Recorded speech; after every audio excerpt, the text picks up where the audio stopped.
We are Mark Yoon.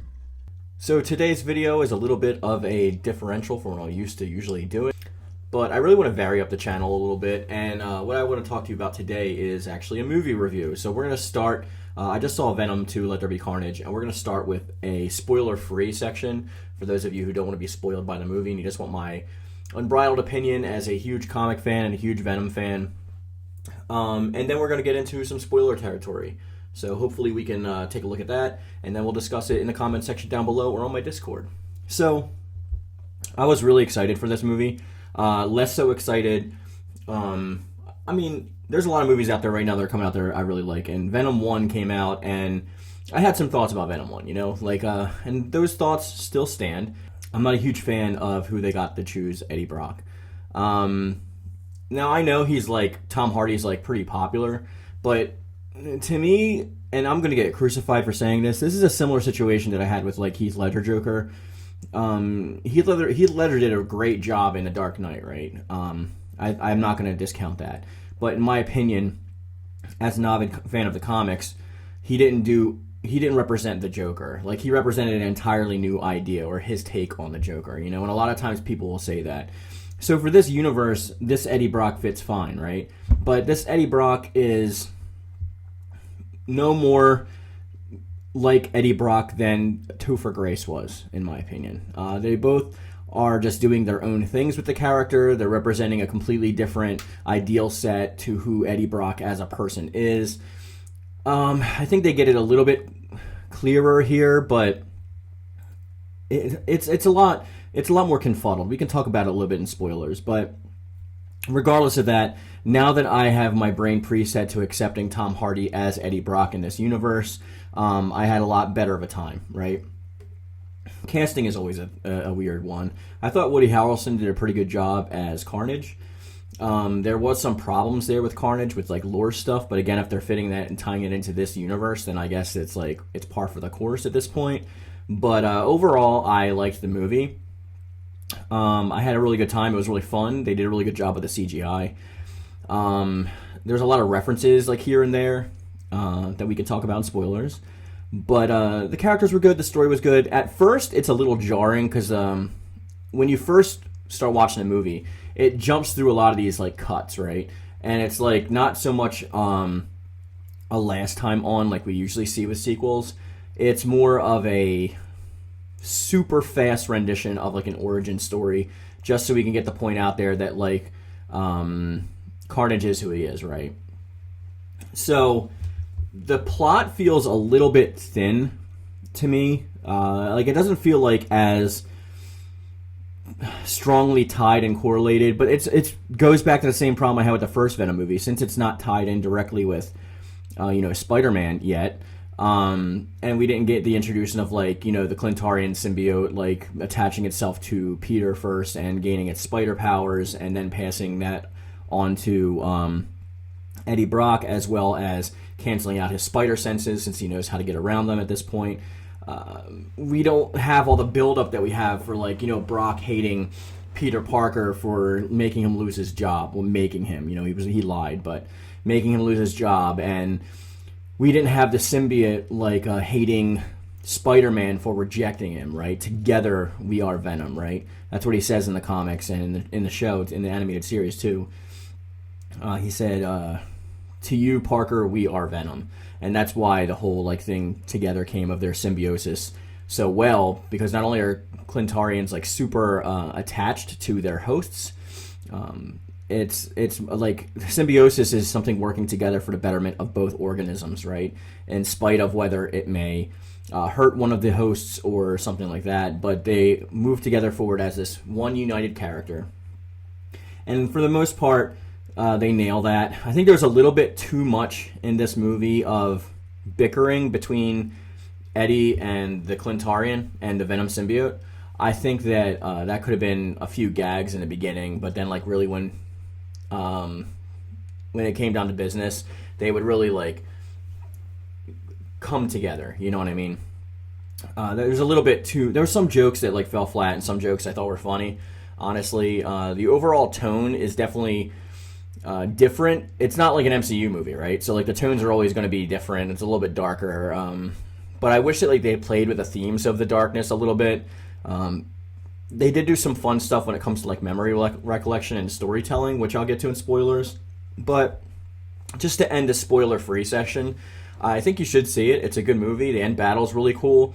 Though the plot is pretty loosely there and the story runs into a few hiccups towards the end, in my opinion, it is still a decent movie overall, and I'm definitely going to pick it up in 4K when it comes out, which I still haven't even bought Venom 1 yet. So I actually like this one a lot more than Venom 1. And there's some fun stuff. So now, if you want to get to the spoilers, we're going to do that now. So let's take a second and... This is Carnage. So, the spoilers. At Maximum Carnage, just lay some groundwork. Growing up, like 90s, like late 80s, like 90s Spider-Man, it was my favorite superhero. My top 3 that I was always down with, no matter what, were Superman, Spider-Man, and Spawn. Those were my guys, right? So Venom has always been my favorite, like, well, now hero, or I guess I used to say anti-hero, but he's really only a villain to, like, Parker. He really hasn't shown himself to be a villain, period, since then. Like, he does some stuff, I guess, occasionally, but most of the time the other Venom hosts, like Mac Gargan and after, have done a lot more wrong than he does, unless you count, like, Flash Thompson, obviously, because Agent Venom was a pretty good run. So, first problem I have is Cletus Cassidy's symbiote is way too talkative, right? And how he got the symbiote is a little weird too. So what happened in like the comics is when Venom was breaking, the symbiote Venom dressed himself up as a guard because Eddie Brock was being held in prison with Cletus, right? Or in a cell next to Cletus. So it comes in on a guard, disguised as a guard. It breaks Eddie out, and it leaves behind an offspring. It looks like it's a little globule, but like it's actually an offspring because Clintarians reproduce asexually. So this offspring gets into like a wound or like a cut on Cletus Cassidy and mixes with his blood, and they become Carnage, and that's how he escapes. But in this, it's like Venom grabs him and like slams him into the cell wall, and then Cletus Cassidy bites him and draws blood. And then when he's like in his mouth, like there's like the offspring is in his mouth for some reason. I guess, like I said, for this universe, if you're not explaining things properly of how the symbiotes reproduce, or like we get a little bit of backstory on the Clintarians in this, but it's not like a lot. It's just like a little bit of information. But it really is not explained well enough, like how they came to be. But clearly the symbiote knows who it is because he calls Venom father, like in the cathedral during the final showdown. So clearly they know that he's like the parent, right? I just don't know why they didn't explain it or expand upon that a little bit. Another thing that I felt was a little bit weak is they tried to give they tried to make Cletus be a little bit more sympathetic, like at least to himself. Like, I killed my grandmother and my father and my mother because they are abusive to me, and I got thrown away, and I have no idea what it is to care about life. Therefore, I don't. The only shining beacon that I've ever seen is a Shriek, right? Which her backstory is a little weird there too, but it just gets confuddled because you don't care about this guy. Like, I mean, in the comics and in the animated series and every other traditional way that Carnage or Cletus Cassidy himself has been presented, he's a completely psychotic anarchist. Like, he just wants no rules. He wants to be able to do whatever he wants, and killing for him is fun. It's not like for a purpose. Everyone that you really see him killing in this movie is for a purpose. Like, he wants to hack into the internet, so he drives to some random gas station and he stomps, like, the cashier to death. Okay, that's crazy, but the purpose was there. He was out of his way. He needed to dispatch him, right? Breaking free of the prison. The only one you actually see him maliciously killing is, like, the warden. He does throw the guards around, and it's implied that they're dead, but I guess in a PG-13 movie, it's kind of hard to represent that properly. And he's just really gung-ho for Venom, which in the comics, he wasn't really gung-ho for Venom. Like, it was like Venom and Spider-Man finally teamed up to go against Carnage and Shriek and Doppelganger and Demo Goblin. They were, combined forces with like Cloak and Dagger and like Captain America and a whole host of like heroes, right? Just to go up against this guy because he was like such a big threat because he just wanted chaos.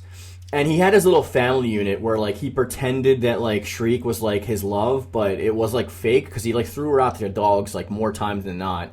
And the way they represent that in this movie is a little bit convoluted, because the Carnage symbiote has never been like the Venom symbiote in traditional media. It's never been, like, sentient, really. Like, there's, like, anklings of, like, stuff that they've got, obviously, in the newest Venom run, and, like, Absolute Carnage and stuff like that. How, like, they have a hive mind and they're all kind of linked. There's inklings of it there, but it doesn't directly communicate with Cassidy like an individual like Venom, the Venom symbiote does, and that's also a retcon recently too. But in this, he's like, they're fighting. Like, they're arguing, and the whole climax of the movie is Eddie and the symbiote and the Venom symbiote being like, well, we're one, we're the perfect team, whatever. So they're not in symbiosis. And that's crazy to me, first of all. I don't mind the design of Carnage. I thought it was pretty good. I think they look a little bit too big for my taste. They're usually supposed to be human size, except for Venom, who's like a hulking mass. But Carnage has always been represented as like just Cletus Cassidy's side, like thinner and like using a lot of blades and stuff. Same with like She-Venom and like Scream and like a bunch of like the different symbiotes. They meld to their host's user interface or their physicality. But Carnage here is like almost as hulking as a mask as Venom is. Sometimes he's bigger than Venom. He does this weird thing where he eats somebody's head and says like powered up and gets like super big. It almost laughably. And he's not really using any of his tendrils or tools that he knows how to use because he can do all that. He can create all that stuff. And here he's just throwing people around like a normal symbiote and like stabbing. That's like it. You see like one blade form kind of, but like he's not really turning his like tendrils into like axes or hatchets or like any like anything huge or like grandiose. And his purpose is never clear the whole time. The whole purpose of the movie is Carnage is in love with this girl. He was treated poorly and he wants to get married to Shriek. So they're planning this whole wedding. And he pins everything on Eddie because he's just like, oh, Eddie, tell my story. And then, like, the Venom symbiote puts together, like, the clues of, like, where the bodies were hidden of, like, a lot of the murders that he committed. And then it gets printed, obviously, and then Carnage is, like, they reinstate the death penalty just for Cletus Cassidy, and then they sentence him to death. And Cletus Cassidy's, like, mad. It's like, well, what ties did you have to Eddie in the first place? These ties were so loose that the plot really, like, suffers for it. Because when you take away the original origins of the characters and you impose this, like, really superfluous one, like the bodega shop owner, she has more of a relationship with Eddie Brock and the Venom symbiote than like Cletus Cassidy and Carnage does in this movie. Carnage isn't supposed to be talking to Cletus Cassidy, and like, it seemed like Cletus was like a tortured soul in this one. Like, he's trying to stop the symbiote from like killing Shriek, and I'm like, bruh, like, if this was the comics, Carnage would kill Shriek himself. Like, it's not like that he's like so obsessed with her. It's like his own warped interpretation of what love should be based on like all the horrors he saw as a kid and like never receiving love. And Shriek sees this powerhouse of Carnage where she'll be protected and like she doesn't have to worry about being tortured or whatever. So they fit really well together as this like tortured family. And then the doppelganger Spider-Man clone from that planet is pretty much like their dog, which is hilarious. But a lot of that stuff works well together in the comics because there's years of history there. So obviously you can't have all that years of history in the movie, right? You have to tell the movie, tell your story in the hour and 40 minutes, whatever. So I get that. And again, I may seem like I'm trashing bits and pieces of this, but this is just the stuff that irked me a little bit. Another thing about Carnage's design is he uses his tongue like almost as often as Venom, and usually Carnage in the media the mediums that like he's presented in like the comics and the shows and stuff, he doesn't have that tongue that Venom does. That's like almost a unique thing to maybe not Venom, but some of the symbiotes itself. But it always represented to me that Cletus's symbiote, the Carnage symbiote, was not fully developed when it was inhabited, right? It can't really think for itself. It doesn't really think. That's what it seems like. It's not fully formed. It has to mix with like Cletus's bloodstream to even come into being. So he's not like wearing him and like feeding off of him. He's like a part of him, right? So his twisted mind is linked with this Carnage symbiote, and they're literally one and the same. I believe it says in the comics, like Spider-Man says something. I have to go look at Maximum Carnage again because I have it. But I believe Peter Parker says at one point, the thing that makes them more dangerous than Eddie is because he's not conflicted. Like this is one of the first times they've seen a perfect symbiosis like off the jump. Like they just accept each other, right? So that was just really weird to throw that in as a plot point there. It was kind of cool to see the Venom symbiote like with She-Venom for a little bit, but it wasn't really She-Venom. I mean, she's just wearing the symbiote, and obviously it looks like She-Venom, which is weird because Venom goes on a bunch of different people throughout the entire like movie, and he always looks the same. But for some reason, he looks different when he's on her, and he was on females also. So that's a little strange to me. They did this weird thing where, for a comedic effect, where Miss Chen's physical face was like warping to be like Venom's, which doesn't happen. Like, I mean, it's cool. It was a cool effect for a comedy, but as far as the comics go, I don't really agree with what they did with that take. But again, I still like the movie. There's just like a lot of like little things here and there, and mainly the plot being so thin. I get like maybe the whole point of the plot being thin is just to develop these characters because eventually they're going to get merged in with the MCU, and that's when we're really going to get like the actual stories. But I'm just wondering how the heck like we're going to interact with like Pete. So there's an end credit scene where we see they're on a beach, right, and they're at this resort and they're in bed and they're like just talking about like where they're gonna go or something like that. And then he's like, the Venom symbiote's like, you can't possibly understand the past of the Clintars. Like there's like billions of years of like a hive mind, and like only a fraction of it would like destroy you. But here, let me show you like a little bit. And then we see a flash of light, and the TV comes on. It's daytime now. It's apparently a different dimension or a different not timeline, like a different like part of the multiverse, right? And then you see J. Jonah Jameson on TV with MCU Peter Parker, and they're literally talking about the events of like after I think he killed Mysterio. I think that's what it was they were talking about. I don't remember exactly. I have to go back and watch it like again.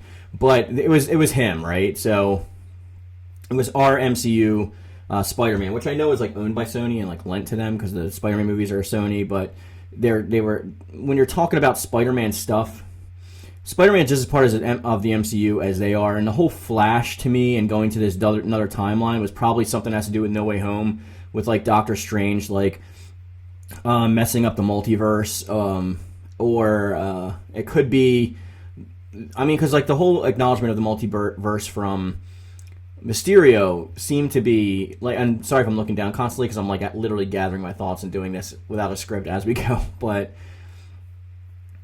something happened, right? And now Peter Parker is in our universe. So how is this going to work? Because even these threads are so loosely tied together. Like Venom, like the symbiote just licks the TV screen. The Venom symbiote just licks the TV screen and says like that's him, or that's the one. But what, the one that caused the multiverse to like happen or to collapse in on itself or to merge or whatever the case? Like, I know that the Clintars have like a lot of knowledge sharing and stuff like that, unless it's purposefully cut off, but they're not omniscient. So just because they got transported to another like multiverse or another dimension or something like that doesn't automatically give them omniscient knowledge of what happened, you know. There's plenty that the Clintar don't know, and you see that in the comics all the time. So with Tom Holland's Spider-Man there, how are they going to set this up? Because it seems so loose. If the only way they can do this is like if Venom literally is trying to save someone, and Spider-Man sees him like almost eat a bad guy, and then like tries to fight him for it, and then they start fighting. But that happens with like everybody, and they just run away, or it's like used as a joke. So I don't get that. Yeah, I don't know what they're gonna do with that. Like, the thing for me is like it's not just cool characters on screen that are like punching each other, right? Like, I want to see like a well-developed story and a reason to care about these characters. Another big problem that I had is they killed Carnage off at the end of the movie. Like, this is the first appearance of Cletus Cassidy in the movies. There's so much that you can do with him. There's so much. I mean, they can go with like absolute carnage where Cletus Cassidy is dead, and then like Carnage symbiote is just like feeding off of it until it's nothing. And like they have like the same similar mind, but now he's got the Clintar mindset, like King in Black and all that stuff. I can see that, but Venom's got Cletus Cassidy's no freaking head in this. Like, literally at the end of the movie, like he just bites Cletus's head off and he eats the Carnage symbiote. What? Like, when has that ever been like shown to be a thing? You could just eat a symbiote. That's like, it's so weird. Like, this whole like Venom as just like a hungry shark thing is really not like a good portrayal of the character at all. They're not like that. Like, they're not like zombies where like they need to feed and or they're gonna like, you know, go berserk or something like that. That's never been like a plot point. If anything, it was just like a striking fear into their hearts, like we'd like to taste the brains type thing. Like, I'm gonna eat your brains. That's like always like the go-to for Venom to Spider-Man, but he doesn't actually do it. So I mean, that's kind of weird. I don't know. Maybe I'll feel different about that when I see it all tied together. But for this movie itself as a standalone, it's not that I have a lot wrong with it. It's a fun movie. If you ignore the comics and just accept this as its own universe and you turn your brain off, then it's a fine movie. Like, it's fun. It's a little bit loose of a plot that I would like, but there's plenty of Easter eggs in there. Like, he says, like, he will be a lethal protector. They just set up and talk about a bunch of different stuff. But I also, there wasn't a lot there. Anyway, if I'm going to overall give the movie a rating, I'm going to say I give it a 7.5 out of 10. It was a decent movie, fun movie. I wish they had more to it. I wish there was more lore packed in there, and I wish there was reasons for the characters actually doing stuff. And I wish there was some kind of character development or hero's journey, because we don't really get any of that either. It's just like, in the beginning, they're arguing. At the end, they're getting along. It's not really any character development. They don't really go through anything or learn anything or do anything with any of the characters in the movie at all. So maybe it's a 7. Yeah, I'll get rid of that 0.5. I'm going to call it a 7. But I still liked it. I enjoyed it for what it is. And with that being said, I want to take your take. So let me know in the comment section down below what you thought about it, if you saw the movie. Let me know how you feel like they're going to resolve all this. As always, I have a Discord that you can also join, so we can keep the discussion going over there. And as I always say, guys, I love it. Thank you. And thank you.